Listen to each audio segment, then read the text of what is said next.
My name's Stephanie and I'm a National Observer with Hearts and Beds Advanced Motorcyclists. Hi, I'm Des. I'm the Chief Observer for the Thames Valley Group of Advanced Motorists. Hi, my name's Beth. I'm an observer with IAM RoadSmart. I didn't take forward advanced driving until later, and subsequently later still in 2009 I started my journey as an IAM RoadSmart motorcyclist. Managed to get through the course, did well, at least that's what they tell me, and have moved forward from then. Something the examiner said to me at the time was that progression would be to become an observer, and I sort of went, really? I don't think I can manage that. However, a few years down the line, I was encouraged by those observers within our group, and I took the plunge and went for it, and I haven't looked back.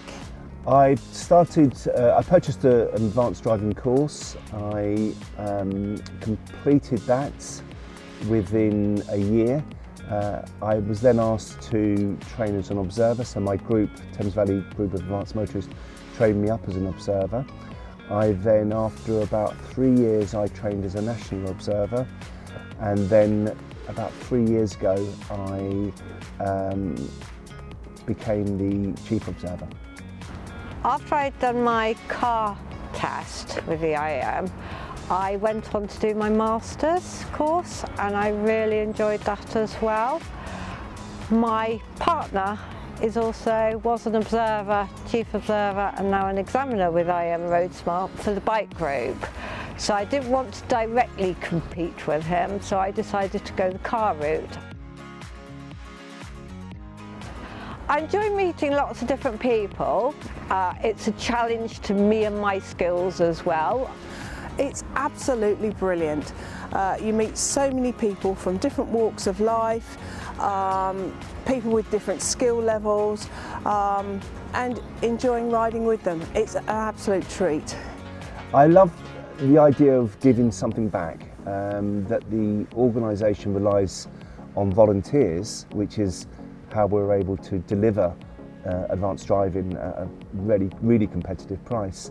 But I had volunteers help me become an advanced driver, and so I want to pay something back to them. So yeah, I think giving something back is how the charity works. Mostly my observing is at the weekends. In the spring and summer we're able to extend observing into evenings, and of course I will sometimes do observing when I'm on annual leave. So yes, it fits very well. I encourage associates to meet fortnightly, because then whatever they're taught in a session, whatever they learn in the session, they can practice the following week. So yeah, so the time commitment, you can manage it really well, and it doesn't eat into all of your other activities.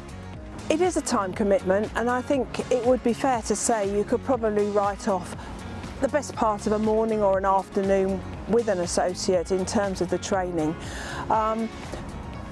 But it's not over onerous, it's great fun, and learning is fun. So if you make it enjoyable for your associate, they tend to pick it up better. You've got to listen to your associate.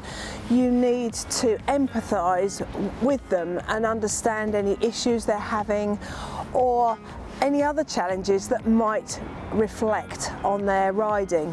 With only 2 wheels, you need to be all too aware of how they are and their circumstances without being intrusive, but to have that good rapport with that person. I think there are a variety of skills. I mean, I'm an academic, I'm a lecturer, so I'd like to think I bring some transferable skills across to observing. However, I think good interpersonal skills are essential.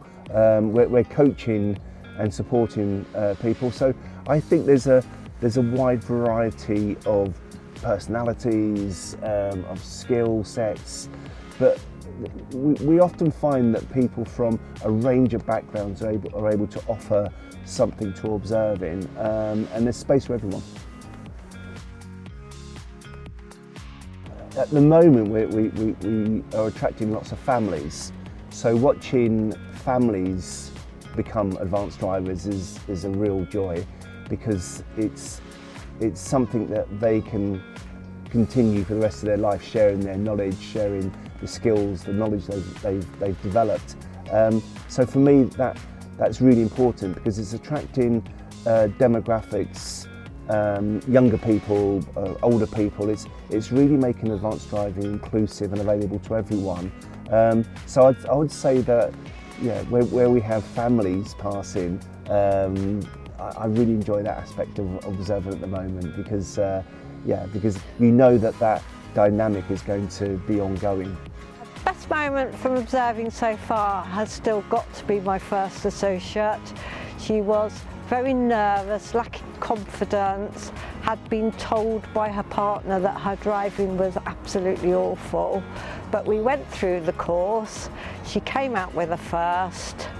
She's so confident about her driving. It was just absolutely brilliant. I would say don't hesitate, speak to your chief observer. I think that people overthink the role and often will counsel themselves out of it. Whereas you know, I think have a conversation if you are interested. No one's perfect. No one starts as a perfect observer.